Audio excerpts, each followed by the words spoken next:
What is going on, everybody? This is Dave from DGR with another Super Mario Odyssey Is It Possible challenge. Today, we're going to be attempting to access what's probably the most infamous impossible area within Super Mario Odyssey. We're going to be attempting to get on top the impossible tower within the darker side. Now, if you're not sure what the impossible tower is this first gigantic structure that you see in the darker side. Absolutely massive. It looks like there's no possible way that you can get on top of this structure, but it's been shown by several other YouTubers that there is actual ways to get on top of this structure. Now, sadly, I have tried for hours and hours on end to reach the top of the impossible tower in the darker side, to no avail. That is until a new glitch was discovered recently, allowing us to get infinite height with Glydon. Today, we're going to be attempting to pull off that infinite height glitch and see if it will let us reach the top of the impossible tower in the darker side. Let's find out if it's possible.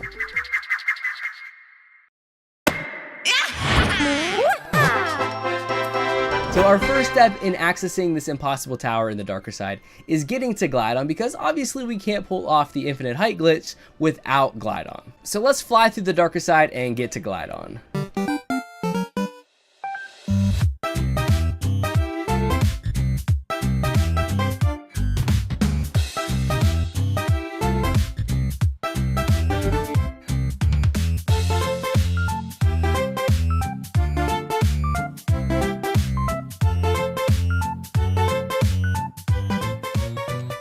Alright, so we finally have reached Glydon. Now our second step is that we need to glide our way down and try to land on top of the Sphinx, because we're going to need the Sphinx in order to pull off this infinite height glitch.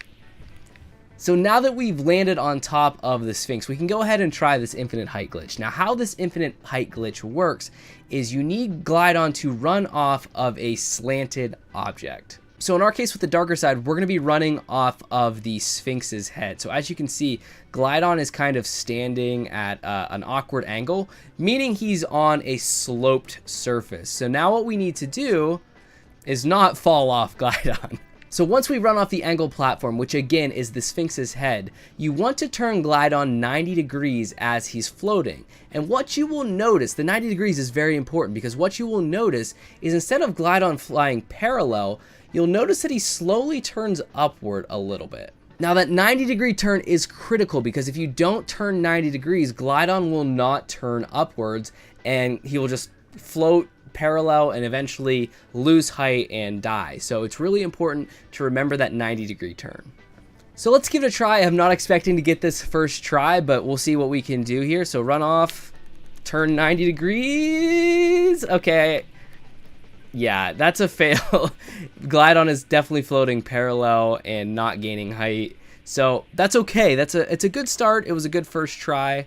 But I think we're going to need to buckle up, kids. I think we're in for a long ride in attempting to get this infinite height. 2 hours later. So I just had an epiphany. I've been doing the infinite height glitch on the wrong side of the Sphinx. I need to be doing it from this side of the Sphinx so that I'm going actually towards the impossible tower. So let's see if this makes a difference.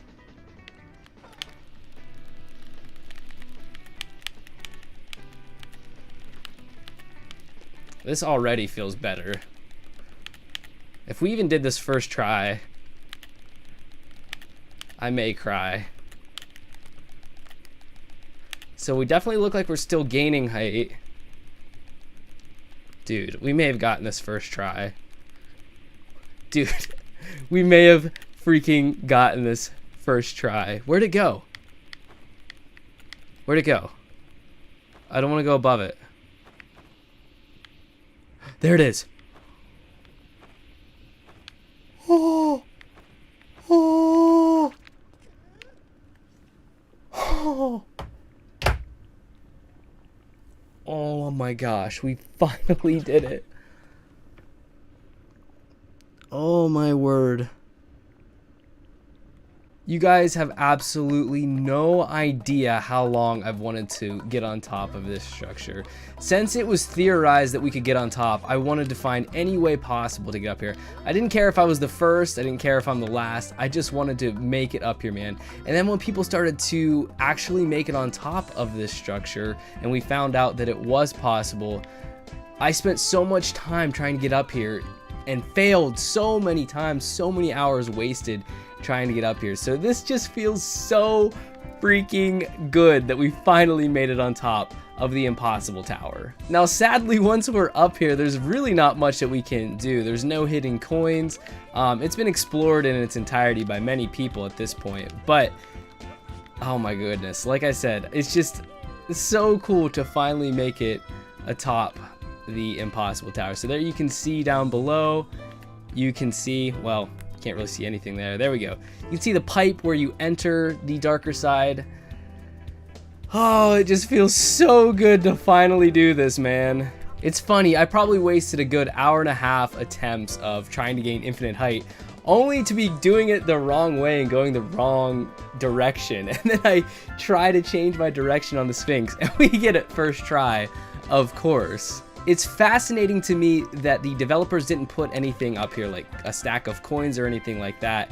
And it's just weird that like the ground has collision detection, but Mario goes slightly through it. As you can see, Mario's feet is partially into the ground. I just think that is really interesting to take note of. And like I said, there's nothing too overly great about reaching up here, but very few people can actually say they've made it to the top of the impossible tower. Guys, it's been a very long time since I've been this proud to say we have proven that it is possible. Now that the infinite height glitch with Glydon has been discovered, if this is an area that you have wanted to explore yourself in Mario Odyssey, take advantage of that glitch and check out this area for yourself. It's definitely worth it. Now before we go, I do gotta give 3 quick shoutouts. One to Nathan Heath for accessing this area well before this glitch was discovered. He spent countless hours using Glydon, but he used an alternate method that is not a glitch. So huge shoutouts to Nathan for reaching this area many months back. Number 2, shoutouts to Maruo Games, a Japanese YouTuber who also reached this area a long time ago. He is one of the first people I believe to have reached this area and at least documented it. So shoutouts to him for showing that we can reach this area. And 3, shoutouts to Icay for coming up with the tutorial on how to do this infinite height glitch with Glydon. If this is a glitch that you guys are interested in learning how to do, make sure you check out Icay's video, which will be in the description below. With that, I think we've pretty much wrapped up our time on the impossible tower. Now let's do one last thing here. Let's see if we can make it inside the pipe here. It's gonna be close. It's gonna be close. I don't know if we're gonna be able to do it without diving. It wasn't pretty, but we at least made it on top of the pipe. But I want to take this second to thank you guys so much for watching. I hope you have a great rest of your day. And until next time, take care.